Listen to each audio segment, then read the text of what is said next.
ನಮಸ್ಕಾರ ರೀ. ನಮ್ಮ ಹೆಸರು ಹನುಮಾರೆಡ್ಡಿ ಅಂತ. ನಾವು ಅಂಜಿರೆಡ್ಡಿ ಅವ್ರ ಮಗ. ನಾವು ಆಂಧ್ರ ಪ್ರದೇಶದಿಂದ ಬಂದಿದ್ದೀವಿ. ಇಲ್ಲಿ ಬಳ್ಳಾರದಲ್ಲೇ ಇದ್ದೀವಿ, ಸಿರಿಗುಪ್ಪ ತಾಲೂಕು ಹಲೇಕೋಟೆದಲ್ಲಿ 51 ಎಕರೆ ನಮ್ದು ಲ್ಯಾಂಡ್ ಇದೆ. ಆದರೂ 2014ದಲ್ಲಿ ನಾವು ಖರೀದಿ ಮಾಡ್ಕೊಂಡಿದ್ದೀವಿ. ನಮ್ಮ ಅಪ್ಪ ಅಮ್ಮ ಜೊತೆ ಬಂದು ನಾನೇ ಇದ್ದು ಖರೀದಿ ಮಾಡಿದ್ದೀನಿ. ಖರೀದಿ ಮಾಡಿದ ಮೇಲೆ ಎಲ್ಲ ಡಾಕ್ಯುಮೆಂಟ್ ವೆರಿಫಿಕೇಶನ್ ಮಾಡಿದ್ವಿ, ಓನರ್ಸ್ ಜೊತೆ ಮಾತಾಡಿದ್ವಿ, ಆಮೇಲೆ ನಿರ್ಣಯ ತಗೊಂಡು ನಾವು ಖರೀದಿ ಮಾಡ್ಕೊಂಡಿದ್ವಿ. ಇದರಲ್ಲಿ ಎಷ್ಟು ಸುಳ್ಳಿಲ್ಲ, ಏನು ಫುಲ್ ಡಾಕ್ಯುಮೆಂಟೇಶನ್ ಪ್ರೂಫ್ ಆಗಿದೆ ನಮ್ಮ ಹತ್ರ. ಎಲ್ಲ ಟ್ರೇಸಬಿಲಿಟಿ ಅಂಡ್ ಟ್ರ್ಯಾಕಿಂಗ್ ಎಲ್ಲ ಇದೆ. ಈಗ ಏನ್ ನಡೀತಂದ್ರೆ 2014ದಲ್ಲಿ ನಾವು ಖರೀದಿ ಮಾಡಿಕೊಂಡು ಲ್ಯಾಂಡ್, ಅದು ಭೂಮಿ ಸರಿ ಇಲ್ಲ. ಆ ಸರಿದಕ್ಕೆ ಒಂದು 4-5 ವರ್ಷ ನಮ್ಮ ಅಮ್ಮ ಅಪ್ಪ ಅವರು ಕೆಲಸ ಮಾಡಿದ್ರು ಅದ್ರ ಭೂಮಿದಲ್ಲಿ.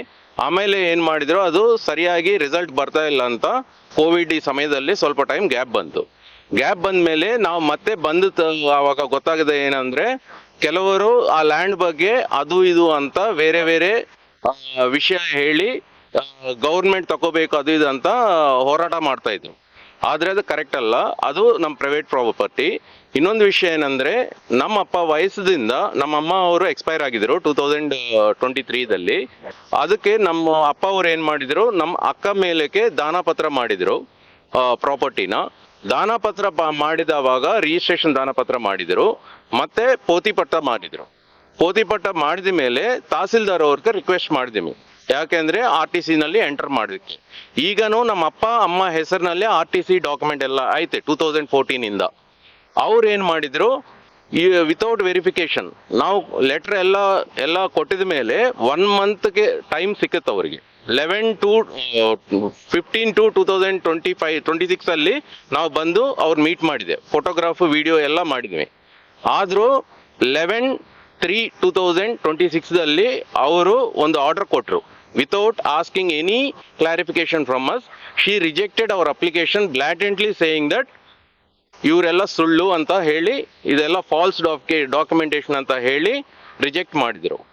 ಈಗ ಅದು AC ಕೋರ್ಟ್ದಲ್ಲಿ ಅಪೀಲ್ಗೆ ಹಾಕಿದ್ದೀವಿ, ಇನ್ನೂ ನಂಬರ್ ಬಂದಿಲ್ಲ, ಅದಕ್ಕೋಸ್ಕರ ವೆಯ್ಟ್ ಮಾಡ್ತಾ ಇದ್ವಿ. ಇಷ್ಟೊತ್ತರದಲ್ಲಿ ನಾವು ಹೋಗಿ ನಮ್ಮ ಲ್ಯಾಂಡ್ದಲ್ಲಿ ಕೆಲಸ ಮಾಡ್ಕೊಳ್ತಾ ಇದ್ದಾವಾಗ ಕೆಲವರು ಬಂದು ಅಡ್ಡ ನಿಲ್ಸಿದ್ರು. ಅದಕ್ಕೂ ನಾವು ಪೊಲೀಸ್ ಸ್ಟೇಷನ್ ಹತ್ರ ಹೋಗಿ SP ಮೇಡಮ್ ಮೀಟ್ ಮಾಡಿ ಕೇಸ್ ಹಾಕಿದ್ವಿ. ಆ ಕೇಸ್ ಹಾಕಿದ ಮೇಲೆ ಅವರು ಮತ್ತೆ ನಮ್ಮ ಮೇಲೆ ವಾಪಸ್ ಬೇರೆ ಕೇಸ್ ಹಾಕಿದ್ರು. ಅದಕ್ಕೆ ಸಂಬಂಧಪಟ್ಟವೆಲ್ಲ ಅಂದ್ರೆ we are not there in the position at the time of the case and everything is fabricated, ಅದೆಲ್ಲ ಸುಳ್ಳು. ಆದ್ರೂ ಅದಕ್ಕೂ ನಮ್ಗೆ ತೊಂದರೆ ಕೊಡ್ತಾ ಇದ್ರು. In this press I want to only request all the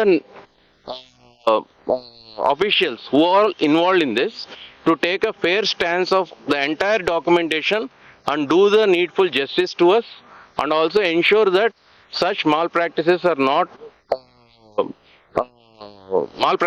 are prevented, and not to encourage people like Shivashankar and also other people who are just causing trouble without any documentary evidences, and also they are disturbing the public at large.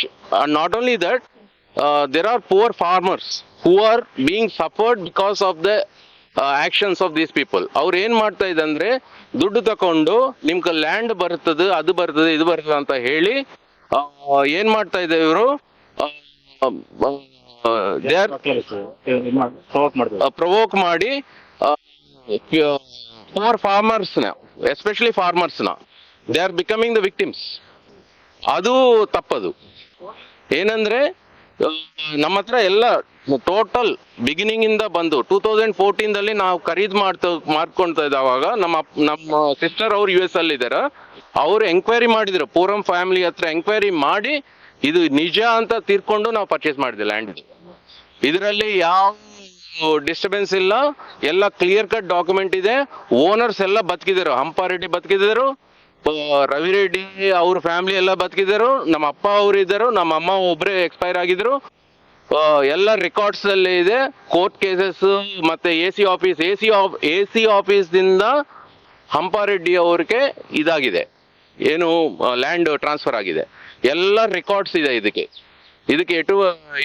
ಏನು wrong records ಇಲ್ಲ, ಎಲ್ಲ clear cut records ಇದೆ. And there is no legal aspect in this, except only recently, 2025 ending November 2026, the legal aspect came into picture only because the Tahsildar not performed her duty and she didn't take any cognizance of our appeal, means, and then she gave the reading with political pressure saying that all this is fake. So we have applied to Honorable JC, AC, Assistant Commissioner, who has promised that he will look into the matter, and we pray that he definitely does that, and we will get our support and due justice from all the persons, all the people involved. And regarding the fabrication of the cases, yes, we are there for the long time fighting out, and we can prove our innocence. And the saddest thing in this is, even the officials are getting blamed and involved in the false cases, even though they are fighting for true causes. That is the problematic thing.